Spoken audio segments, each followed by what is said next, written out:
Israel right. మళ్ళీ వస్తాం sir మీ దగ్గరికి. సో మనతోటి సతీష్ గారు ఉన్నారు, ఐఆర్ఎస్సి అధికారి. సతీష్ గారు నమస్తే సార్.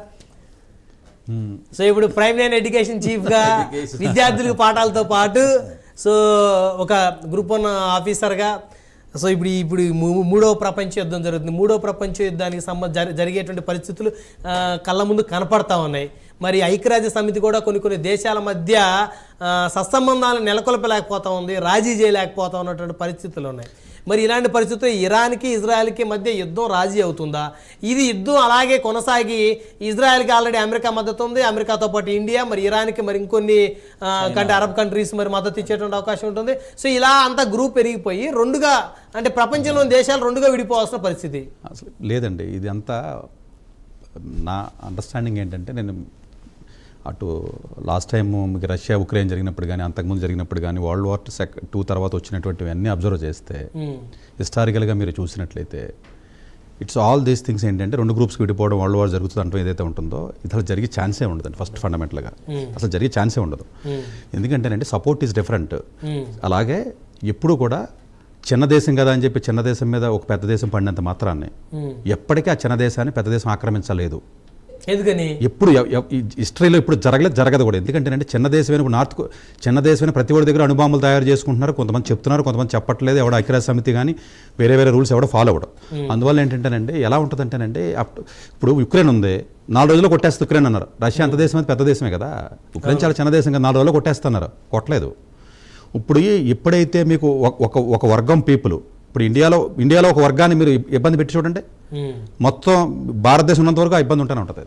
ఎందుకంటేనంటే మొత్తాన్ని సమూలంగా తీయడం అనేది ఏదైతే ఉంటుందో థియరిటికల్గా మాట్లాడుకోవడానికి బెటర్ ఉంటుంది తప్ప దెబ్బ తగిలినోడు, ఆకలి మీద ఉన్నవాడు ప్రాణం అనేది నథింగ్ అండి. అడిగి లైఫ్ అనేది వాడు పోరాడే విధానం వేరు ఉంటుంది.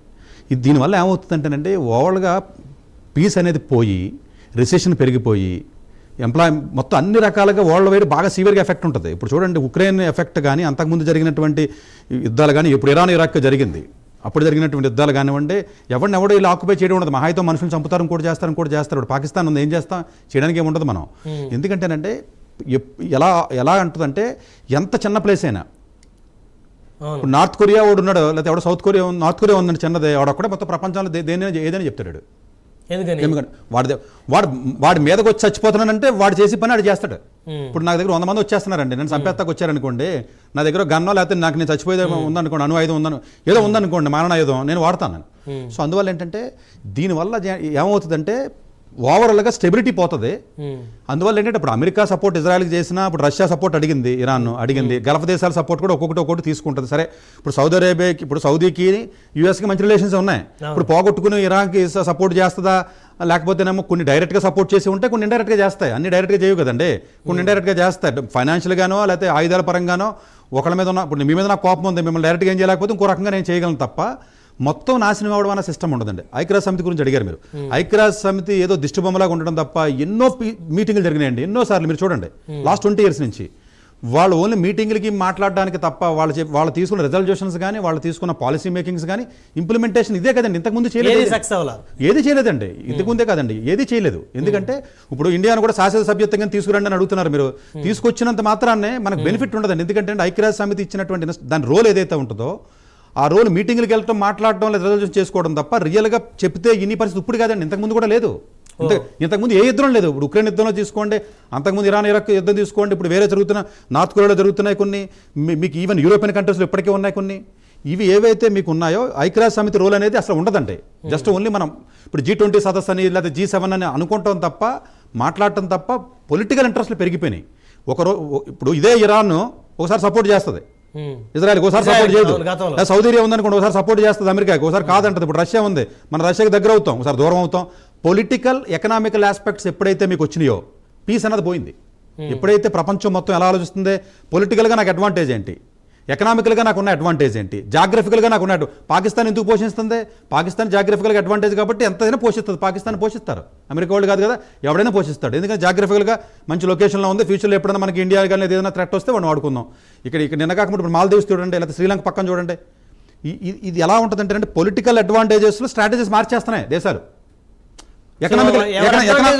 ఎకనామికల్ అడ్వాంటేజెస్ చూసుకుంటారు అంతే తప్ప సపోర్ట్ చేస్తుంది, డబ్బులు ఇస్తాయి, లేకపోతే ఇంకోటి ఏదైనా ఆయుధాలు సప్లై చేస్తుంది తప్ప మొత్తం రెండు పక్కలకు వచ్చేసి యుద్ధం జరిగిపోవడాలు ఇలాంటివి జరగవు.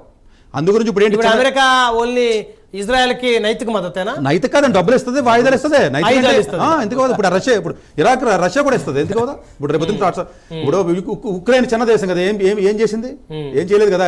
మీరు ఎంత చిన్న దేశం పట్టుకోండి ప్రపంచంలో, ఇప్పుడున్న మోడర్న్ టెక్నాలజీలో ప్రతి దేశం కూడా తెలుసో తెలియక అణు ఆయుధాలు తయారు చేసుకుంటాయి. మన పాయింట్ ఆఫ్ టైం తర్వాత ఇరాన్ కూడా చెప్పుద్ది, నువ్వు వేస్తానంటే నేను వేస్తాను ఏంటి అనుకోండి, ఆటోమేటిక్గా స్టెబిలైజ్ అవుతుందండి అది.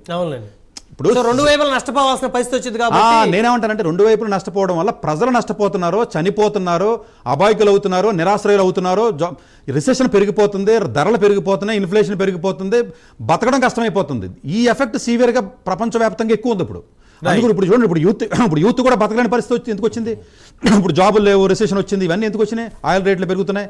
ఇవన్నీ కూడా మనీ అంతా కూడా అంటే బడ్జెట్కి దేనికి వెళ్తుంది? మిలిటరీకి వెళ్ళిపోతుంది. ఈ రోజు వినాశనానికే ఖర్చు అవుతుంది. 20 బిలియన్లు అండి ఇజ్రాయెల్కి. మీకు చూస్తే డిఫెన్స్ బడ్జెట్ చూస్తే ఇరాక్ వచ్చి 7-8 బిలియన్ ఎంతో ఉంటుంది.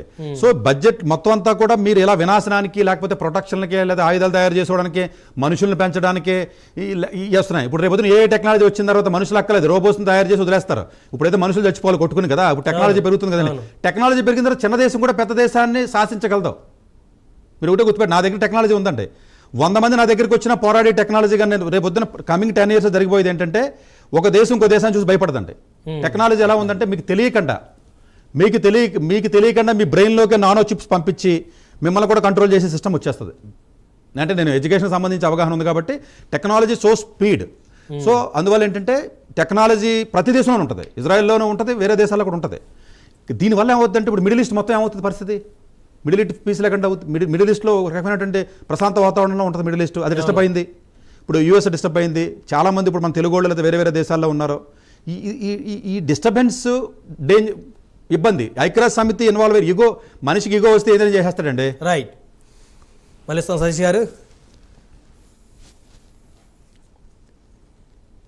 ప్రశాంత్ గారు, సో ఇజ్రాయెల్లో ఇండియన్స్ ఓవరాల్గా ఎంతమంది ఉండొచ్చు?